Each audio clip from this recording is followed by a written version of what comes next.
እንዳያችሁት የአላህ መልእክተኛው ለምን ቤት ውስጥ ተቀበሩ አቡበከርስ ዑመርስ ለምን መልስልኝ።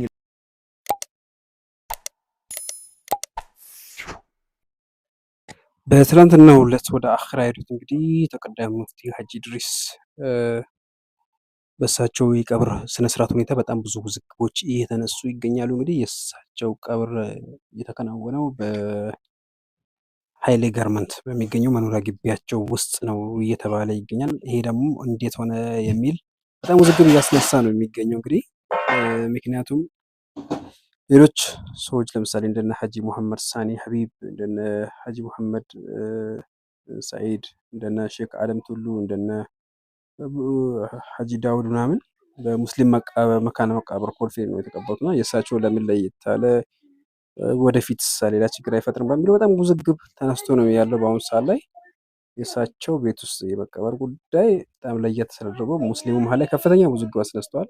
በዚህ ጉዳይ ስክሲ ኡስታዝ አላህ የሚለው ነገር አለ። እናንተ ሳምንት ያላችሁ ሀሳብ አስተያየታችሁ ኮመንት ላይ ጻፉልኝ። ምክንያቱም ይህ ነገር በዚህ ቀጥል ለወደፊት ላይ መጣ ትውልድ አስጊ ይሆናል ተብሎ እየታሰበ ይገኛል። ምክንያቱም እሳቸው ባይሆት እያሉ ባለፈው አይታችሁ ከሆነ ሀውለት አህመድ የምትባል ሴትዮ ጉንበስ ብላ ጉልበታቸውና እግራቸውን ዝቅ ብላ ስስማቸው እንዴት የነገር ሲደረግ እሳቸው አይከለክሉም ሲባል በጣም ብዙዎች ተቃውሞም እያነሱ ይገኛሉ። እሳቸው ኦልሬዲ ከስራቸው ከተነሱ አላህ ጀነተል ፊርደውስን ይወፍቃቸው፣ ቀብራቸውን ኑር ያደርግላቸው። ነገር ግን ይሄ ነገር ደግሞ በጣም ውዝግብ እያስነሳ ነው። እስኪ እናንተ ሀሳብ አስተያየት ትላላችሁ?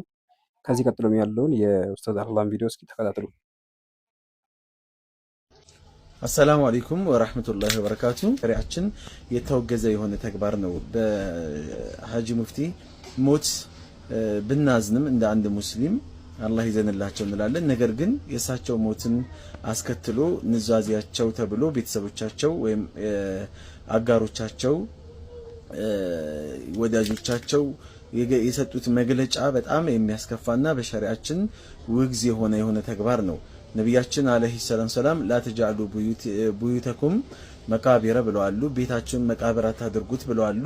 ስለዚህ አንድ ሙስሊም የሆነ ሰው በሚሞትበት ሰዓት ላይ መቃብር ቤቱ ላይ መቃብር መስራት ወይም ደግሞ ማድረግ አይፈቀድም። በሸሪዓ የተከለከለ ነገር ነው።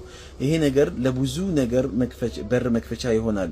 ለሽርክ ነገሮች ሰዎች በነጻነት ሽርካቸውን እንዲፈጽሙ ወይም ደግሞ ይህን ቀብር እንዲያመልኩ በቀብር ዙሪያ ላይ ድንበር እንዲያልፉ መንገድ ይከፍታልና ይህን ነገር አስቡበት። አሁኑኑ አስባችሁበት እልባት ብትሰጡት የተሻለ ይሆናል። ምክንያቱም በሸሪዓ የተወገዘ ነገር ወሲያ ቢኖረውም ንዛዜ ተናዘዋሉ ቢባልም ወሲያ ቢኖረውም ከወሲያው ወይም ከንዛዜው ሸሪዓው ነው የሚቀድመውና የተወገዘን ነገር ማውገዝ ይሄ የሁላችንም ኃላፊነት ነው። አላህን ፍሩ።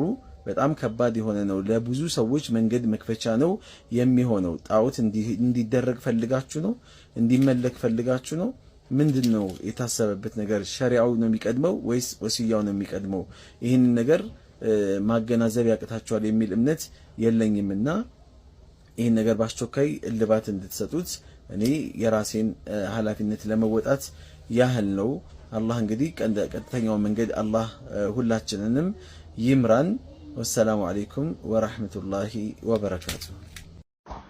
እሺ እዚህ ጋር እንዳያችሁት የአላህ መልእክተኛው ለምን ቤት ውስጥ ተቀበሩ አቡበከርስ ዑመርስ ለምን መልስልኝ ይላል። የሙፍቲን ረሂመሁላህ አላህ ይዘንላቸውና ቤታቸው ውስጥ መቀበርን በተመለከተ የተነሳ ጥያቄ ነው። ከታችም የምትመለከቱት ኮሜንት ደግሞ ያው ቤታቸው አይደለም ከቤታቸው 1000 ካሬ ላይ ነው የቤቱ አካል ነው። 5000 ካሬ ነው ቤታቸው። ከ5000 ላይ 1000 ለቀብር እንዲሆን ፍቃድ ጠይቀዋሉ የሚል ነው የተነሳው ከቤተሰቦቻቸው። እሳቸው ይበሉ አይበሉ አላህ ይወቀው። ለማንኛውም ይሄኛው እዚህ ጋር የተነሳው ኮሜንት ምንድነው? የአላህ መልእክተኛ አለይሂ ሰላቱ ሰላም አቡበክርና ዑመር ቤት ውስጥ ተቀብረዋሉ። አው የአኢሻ ቤት ውስጥ ወይም የነብዩ ቤት ውስጥ ነው የተቀበሩት። ይሄ የሆነበት ምክንያት ቡኻሪ ላይ ገብታችሁ መመልከት ትችላላችሁ። የሆነበት ምክንያት እናታችን አኢሻ ረዲየላሁ ዐንሃ ይሄ ቀብራቸው አምልኮት ቦታ እንዳይሆን መስጂድ ተደርጎ እንዳይያዝ ተብሎ ነው ይሄ የተደረገው። ኻስ ነው በእነሱ ላይ ብቻ የተገደበ ነው ብላ አስቀምጣለች። ገብታችሁ ቡኻሪ ላይ ሰሂሁል ቡኻሪ ላይ ገብታችሁ መመልከት ትችላላችሁ። ከዛ በዘለለ ደግሞ 1000 ካሬ ነው ወይም ደግሞ የቤቱ አካል እንዳልሆነ አስመስላችሁ የምታወሩ አካሎች 1000 ካሬም ሆነ 100 ካሬ ላይም ይሁን የቤቱ አካል ነው። ይሄ ሆነ ማለት ነገ ማንኛውም ባለ ሀብት መጥቶ ቤት ውስጥ መቃብር ሊያደርግ ነው። ልክ እንደ ነን ሙስሊሞች ማለት ነው።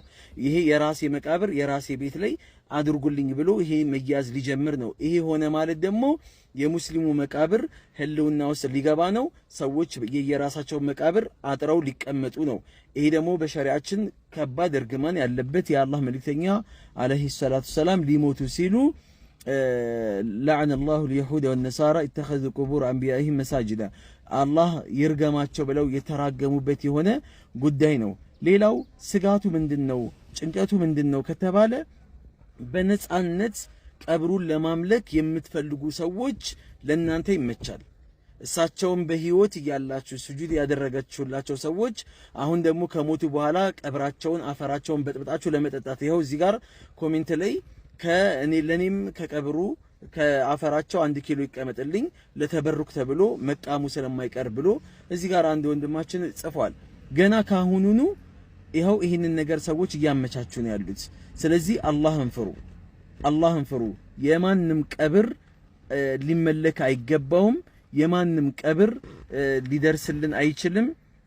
አሁን ለነሱ ምን ደርስበት እነሱ ለኛ ከኛ የተለያየ ነገሮችን ወይም እገዛዎችን የሚፈልጉበት እንጂ የሞተ ሰው ማንም ይሁን ማን ሊረዳ ሊጠቅም አይችልም። ቀብር ለበጥብጦ ቀብራቸውን አፈር በጥብጦ ለመጠጣት ቀብራቸውን ጠዋፍ ለማድረግ እዛ ጋር ሄዶ ለመቃም ድረሱልኝ ለማለት ካልሆነ በስተቀር ይሄንን የሚደግፍ አንድም ሸሪዓ ወይም ደግሞ ምንም አይነት ማስረጃ የለምና ሁላችሁም ይሄንን ነገር ልታወግዙት ይገባል።